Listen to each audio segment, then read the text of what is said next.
So we got my quick thoughts on the Packers Commanders Thursday night matchup, give you key notes for both sides as well as the final score for my prediction.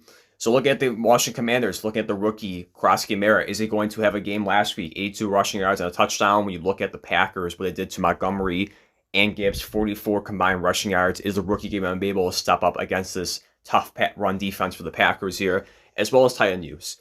For Zach Ertz, especially early on, you look at Laporta, he had over almost 80 receiving yards. You can chalk up a good amount of that as maybe garbage stats at that point because of how far apart it was for the score.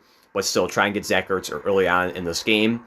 And for the Packers, it's most of it's on the defense, the pass rush. You had 4 sacks against Goff last week. Jay Daniels, of course, is much more mobile than Goff. I think at the very least you have to get 2 sacks. I think it's very manageable. Anything under that, I'd be worried about this game for the Packers. You have to get Jay Daniels on the ground, force him on a 3rd and long, or on a 3rd down in the sack here, or maybe potentially on a 4th down play if it gets to that point. So pass rush is huge, and kind of going up, branching off to Micah Parsons is a guy who knows this team well.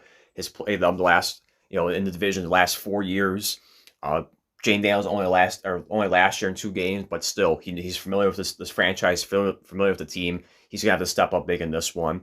And lastly, it's just the wide receivers. You have Dobbs, Reed, Kraft, tight end, Golden. Who's gonna step up and beat the guy here? I don't want Quinn as everyone eats because like the Bills because they've done this longer than the Bills have thus far. But who's going to be the guy who's going to step up at this point? Is it going to be Dobbs again? Is it hopefully the rookie Matthew Golden with his speed? Who's going to be the guy who steps up at this moment here for Jordan Love in this offense?